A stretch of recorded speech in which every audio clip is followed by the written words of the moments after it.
In this video, we will look at the properties of coarse soils.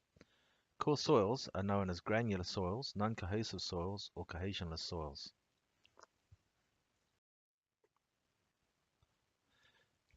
Coarse soils are those soils in excess of 0.06 millimeters.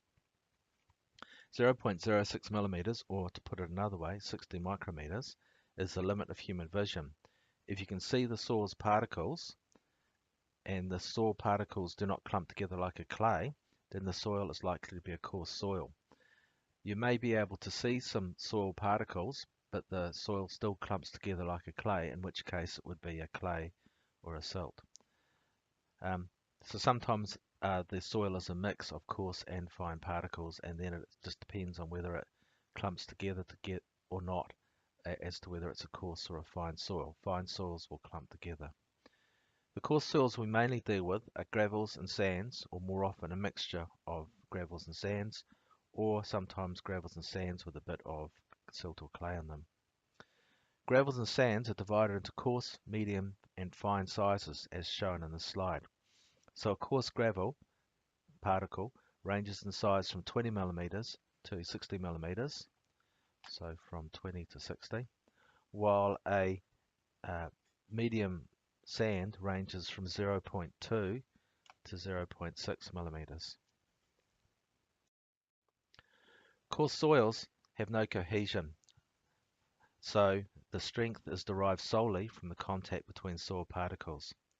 In particular, the coarse particles tend to form a primary support structure, with the load being transmitted and distributed down through the soil mass via contact points between the coarse particles, as shown by the green arrows on this diagram. Finer particles sit in the voids between the coarse particles and can support them and also transfer some of the load. So you can see that those fine particles there are wedging the coarse particles into place so they don't move under the load. So this slide shows a well-graded soil carrying a surface load shown in the red arrows. The load pushes the soil surface particles down. The surface particles are held up by the particles underneath them. In particular, the contact points between the particles transfer the load between particles and on through the soil layer, as shown by the green arrows.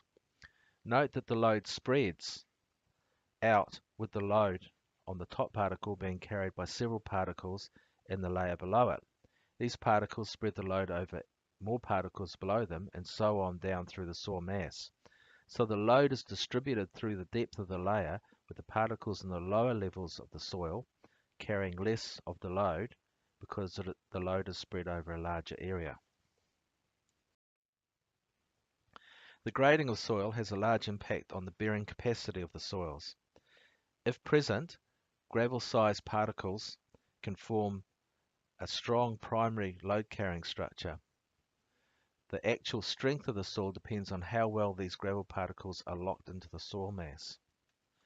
Well-graded soils have a good representation of all particle sizes. So you can see there's a nice mix there of coarse particles and some fine particles and some even finer particles in between those. They provide the strongest soils as the coarse particles carry the load while being wedged into place by the smaller particles in the voids, which in turn are held in place by even smaller particles. This allows the well-graded soil to be denser and have more contact areas between particles. It is the contact areas that transmit and distribute the load, so more contact areas means a stronger soil. Uniformly graded soils, as shown here, have particles that are mostly about the same size. So you can see that these particles are sort of the same size. There's no smaller particles in the gaps between. So there's more void space in this uniformly graded soil. They are not as strong as well-graded soil, as the soil lacks the finer particles in the voids that provide the additional support to prevent the coarser particles moving under load. So if this soil layer came under load, then those coarse particles would move into the void spaces, and so the soil would actually deform under load.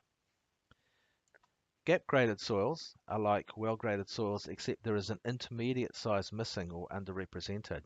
So here you can see that there's coarse particles and there's fine particles, but there's none of those medium-sized particles that you see in the well-graded soil. For example, a gap-graded soil may have significant amounts of gravel and fine sand, as shown here, but little coarse sand or fine gravel. These soils have less contact points, and the coarse particles are not as well supported by significantly smaller soil particles, so they are not particularly strong. The drainage abilities of a soil are significantly affected by its permeability. The permeability is the rate at which water can move through the soil mass. Permeability is affected by the soil porosity, that is the voids in the volume of voids in the soil, the soil particle sizes, the density, and how well the voids are connected. A higher porosity means that there is a greater proportion of the soil volume that is available for the water to flow through. The size of these water flow channels in the soil is affected by the particle sizes and density. Gravels have fewer but larger voids, while sands have more voids, but they are smaller. Water in smaller channels flows slower due to friction with the solid particles. That is why gravels have a higher permeability than sands, even when they have the same porosity. Compaction increases the density of the soil mass by reducing the void volume, and hence the porosity and the size of the water channels in the soil are reduced. Therefore, the permeability and hence the drainage ability of a soil reduces after compaction. The connectivity of the voids is also important. If the voids are a constant sized flow path, then the water can flow unimpeded through the soil mass. However, finer particles in the voids can create narrow flow paths or obstructions, so slowing down the flow through the soil. If the voids are not connected or poorly connected, then the water cannot flow freely from one void space to another, and the soil will have low permeability, even if it has a high porosity. This can happen if there are clay or silt impurities clogging up part of the soil layer, as shown in the well-graded soil and also the gap-graded soil. Generally, coarse soils have medium to high permeability and so drain well even when compacted. Uniformly graded soils, as shown by the middle diagram, drain best as they have more void space and better connectivity between these voids, as shown in the middle picture. Gap-graded soils also drain well, as shown in the picture to the right. Well-graded soils have the lowest permeability because their voids have finer soil particles in them, which reduce the size and volume of the drainage paths through the soil.